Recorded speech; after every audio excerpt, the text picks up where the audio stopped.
आप देख रहे हैं के मास न्यूज़, हर समय आपके साथ।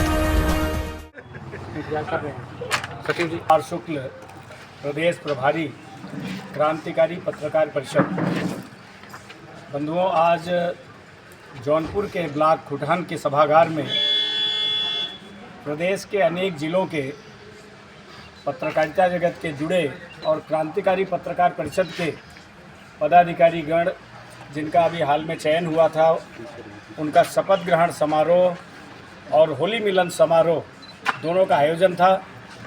सभी पत्रकार उत्तर प्रदेश के अनेक जनपद से यहाँ पर सम्मिलित हुए। लगभग 150 की संख्या में नवनियुक्त पत्रकारों को उनके कार्य के लिए, उनकी कर्तव्य निष्ठा के लिए शपथ ग्रहण कराया गया। साथ ही साथ समाज के अंदर व्याप्त जो कुरीतियाँ हैं, कलम की ताकत से उसको समाज के पटल पर लाकर लोगों को न्याय दिलाने का संकल्प लिया। साथ ही साथ पत्रकार बंधुओं के व्यक्तिगत जीवन की जो समस्याएं हैं, उन्हें एकजुट होकर शासन और प्रशासन तथा जनप्रतिनिधियों के बीच में रखकर उसके निराकरण करने के लिए भी संकल्पित हुए। आज के इस कार्यक्रम में क्रांतिकारी पत्रकार परिषद के केंद्रीय प्रमुख डॉक्टर अनिल दुबे आज़ाद के साथ अनेक बुद्धिजीवी, समाज के संभ्रांत लोग, जनप्रतिनिधि और प्रेस प्रतिनिधि यहाँ पर उपस्थित रहे। महोदय जी, क्रांतिकारी पत्रकार परिषद का मुख्य उद्देश्य क्या है? क्रांतिकारी पत्रकार परिषद, जो पत्रकार का उद्देश्य है वही क्रांतिकारी पत्रकार का। कई बार समाज में कार्य करते हुए पत्रकार के सामने भी अनेक चुनौतियों का सामना आता है। ऐसी चुनौतियों को निपटने के लिए एक स्लोगन है कि संघे शक्ति कलयुगे। अगर कोई समस्या बड़ी है, चुनौती बड़ी है, तो उसे बड़ी ताकत में मिलकर लड़ना भी पड़ता है। ऐसे में संपूर्ण देश के अंदर और उत्तर प्रदेश के अनेक जिलों में क्रांतिकारी परिषद काम कर रहा है, जो पुरजोर तरीके से अपने साथी के साथ उसकी समस्या में खड़ा होकर उसको संघर्ष करता है। पत्रकार चौथा स्तंभ कहा जाता है, तो फिर पत्रकार को संगठन बनाने की जरूरत क्या पड़ी? संगठन तो हर जगह है। अगर देखा जाए तो पूरी की पूरी व्यवस्था का नाम ही संगठन है। अगर आज किसी शासन अथवा प्रशासन में बैठे व्यक्ति के ऊपर कोई आपत्ति आती, कोई आरोप आता है, तो पूरी व्यवस्था के साथ खिलवाड़ माना जाता है। उसी तरह से पत्रकारिता भी एक व्यवस्था का अंग है, उसके भी तमाम साथी उसके अंश हैं और सभी उसके साथ मिलजुल कर इसलिए प्रयास करते हैं। पत्रकारों के साथ लगातार संगठन कार्य कर रहे हैं, लेकिन क्या सब वो जो संगठन है वह संगठन प्रशासन पे भी कुछ चीज़ें ले जाके बात कर रहे हैं? क्योंकि आए दिन पत्रकारों की हत्याएं हो रही हैं, जिसको लेकर के संगठन तो काम कर रहे हैं, लेकिन अभी तक कोई सरकारी ऐसी नीतियाँ नहीं बनी है जो पत्रकारों के हक अधिकार की बात करें। इस पर पत्रकारों के लिए भी नीतियाँ बनी है, ऐसा नहीं है। प्रत्येक अखबार के मान्यता प्राप्त पत्रकार होते हैं, जिनको सरकार आवागमन के लिए सुविधा देती है, उनको मेडिकल की सुविधा देती है। साथ ही साथ अगर उनकी हत्या होती है या परिवार के साथ कुछ होता है तो उसकी भी व्यवस्था की जाती है। बहुत सारे पत्रकार ऐसे हैं जो मान्यता प्राप्त की श्रेणी में नहीं आते, उसके लिए जो संगठन है, ऑर्गेनाइजेशन, वो अपनी व्यवस्था बनाए।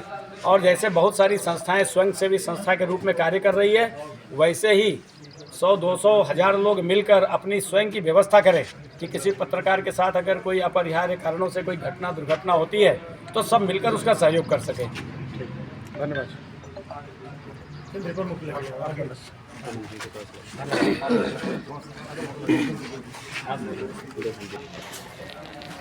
आज ये जो आयोजन हुआ उसमें बहुत ही सुंदर ढंग से सारी बातें रखी गई।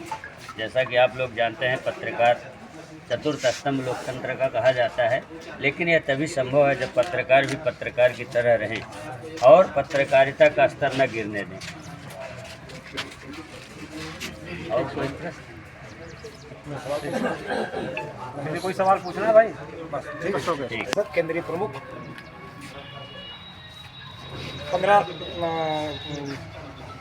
23 जनवरी 2018 को इस संगठन की नींव पड़ी थी और आज कारवां आप लोगों के सामने है। क्योंकि हम नेता नहीं हैं, आप सभी साथी पत्रकार हमारे अंग हैं। आप लोग जान रहे हैं कि आज संगठन उत्तर प्रदेश के लगभग 50 जिले में कार्यरत है। देश के 12 से 13 स्टेट में संगठन काम कर रहा है। आज यहाँ आने का उद्देश्य सिर्फ ये था कि दीपक तले अंधेरा कहा जाता है वो लागू न हो। उत्तर प्रदेश के लगभग सभी जनपदों में कमेटियां काम कर रही हैं, गठित हो रही हैं, सम्मेलन हो रहे हैं, लेकिन ज़िले में 5 महीने से तैयारी के बाद ये कार्यक्रम आज संपन्न हुआ और सभी साथियों ने बढ़ चढ़ के हिस्सा लिया। अभी मैं देख रहा था कुछ हमारे वरिष्ठ साथियों से सवाल पूछा जा रहा था। पत्रकार मीडिया इसको लोकतंत्र का चौथा स्तंभ कहा जाता है। किसने कहा चौथा स्तंभ? ये कौन बताया चौथा स्तंभ कहा जाता है? क्यों कहा जाता है? इस पर आप लोगों को गुस्सा नहीं आई कभी? कहा चौथा स्तंभ हो भाई, तीसरा क्यों नहीं? दूसरा स्तंभ क्यों नहीं हो? पहला स्तंभ क्यों नहीं हो? कोई साथी बताएगा क्यों? ये हम ही को बताना पड़ेगा। आप ही बताएं। ये इसलिए है कि हम खेमे खेमे में बटे हुए हैं, हम कमज़ोर हैं। एक मिनट का किस्सा भी बताऊंगा।